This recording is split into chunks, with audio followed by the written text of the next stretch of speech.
Shalom, salam sejahtera untuk kita semuanya. Selamat pagi. Agama yang bersinar. Renungan pagi kita hari ini, Kamis 16 Februari 2023 dengan judul Tuhan senang dengan keteraturan. Ayat inti terdapat di dalam Yesaya 46 ayat yang ke-10. Yang memberitahukan dari mulanya hal yang kemudian dan dari zaman purbakala apa yang belum terlaksana. Yang berkata, keputusanku akan sampai dan segala kehendakku akan kulaksanakan. Saudara-saudara yang dikasihi Tuhan, pagi ini kembali saya memberikan 3 poin penting untuk kita renungkan.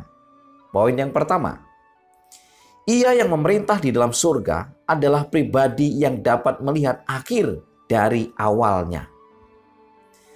Alfa dan Omega jilid 1 halaman 34. Ia yang memerintah di dalam surga adalah pribadi yang dapat melihat akhir dari awalnya.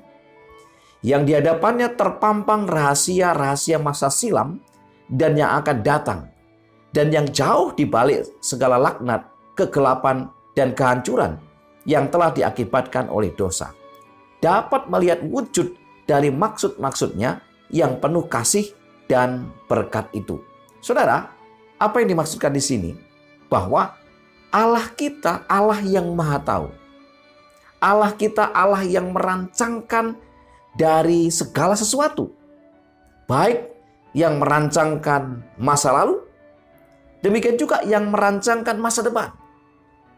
Nah, oleh sebab itu, apapun yang menjadi rahasia di dunia ini, apapun yang menjadi rahasia Anda dan saya, Tuhan tahu.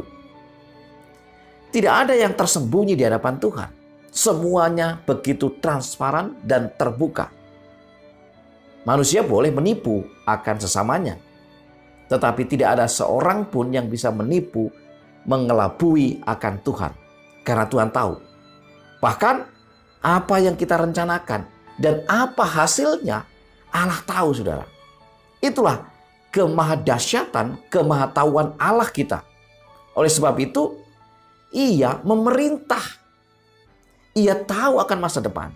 Ia tahu akan akhir hidup kita. Ia tahu akan akhir sejarah ini. Dan karena Ia maha tahu, kita sungguh berbangga, berbahagia jika kita menanamkan, mempercayakan akan masa depan kita kepada Allah kita, Allah yang maha tahu itu. Poin yang kedua, melalui pengantaraan rohnya dan para malaikatnya, Ia melayani anak-anak manusia. Alkitab menunjukkan kepada kita Allah di tempatnya yang tinggi dan suci. Bukanlah dalam keadaan bermalas-malas. Bukan diam dalam kesunyian.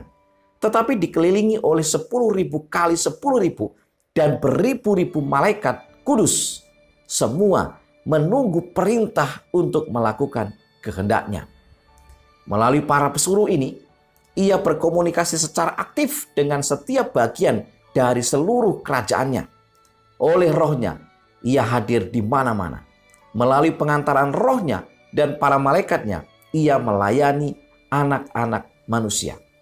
Inilah yang disebut dengan keteraturan, saudara. Semua para malaikat di sorga menunggu akan perintahnya. Jadi tidak ada pekerjaan malaikat yang berdasarkan dirinya sendiri. Atau atas perintah dirinya sendiri. Tidak. Semua menunggu perintah atas kehendak daripada Allah. Demikian juga cara kerja dalam keselamatan. Ketika Yesus Kristus hadir di dunia ini, di tengah-tengah dunia ini, berada di sekitar manusia, Ia melakukan segala sesuatu bukan atas kehendaknya sendiri, melainkan kehendak Bapanya yang di surga. Itulah hukum keteraturan, saudara. Jadi kalau misalnya kita hidup tidak teratur, sebenarnya kita sedang menyalahi akan sistem yang dibuat oleh Allah, yaitu keteraturan. Malaikat-malaikat itu bekerja, melayani atas rencana surga, atas perintah daripada surga.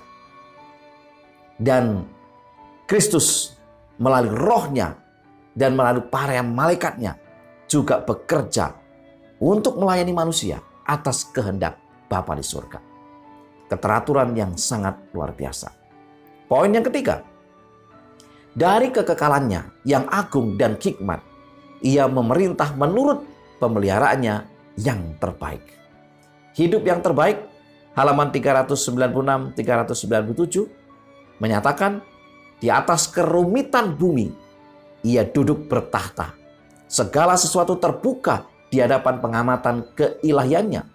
Dan dari kekekalannya yang agung itu dan hikmat itu, ia memerintah menurut pemeliharaannya yang terbaik.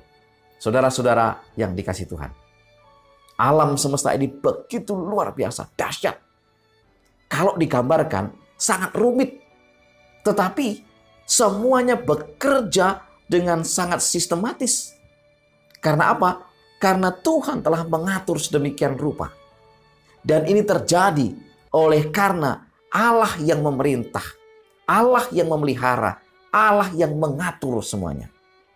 Jangan biarkan hidup saudara, hidup saya tanpa keteraturan saudara. Biarlah kita mengikuti akan rencana surga dengan keteraturan. Serahkan hidup kita kepada Tuhan, maka Tuhan akan mengaturnya. Dan ketika Tuhan mengatur, maka semuanya akan berjalan indah. Ingat, Tuhan tahu awal dan Tuhan tahu akhir. 3 poin utama kita hari ini adalah yang pertama, ia yang memerintah di dalam surga adalah pribadi yang dapat melihat akhir dari awalnya. Yang kedua, melalui pengantaran rohnya dan para malaikatnya, ia melayani anak-anak manusia. Dan yang ketiga, dari kekekalannya yang agung dan hikmat, ia memerintah menurut pemeliharaannya yang terbaik. Saudara, hari ini Tuhan memanggil untuk kita menyerahkan hidup kita kepadanya. Agar Tuhan yang Maha Agung itu mengatur hidup kita.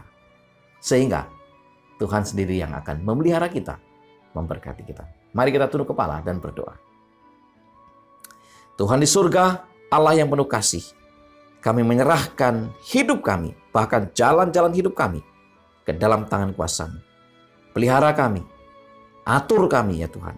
Dan dengan demikian, kenikmatan, kebahagiaan, sukacita menjadi bagian kami. Berkati kami sepanjang hari ini, berkati umat-umat Tuhan dimanapun mereka berada. Dalam nama Yesus kami berdoa. Amin. Saudara-saudara yang dikasihi Tuhan, selamat beraktivitas agama yang bersinar. Tuhan memberkati kita.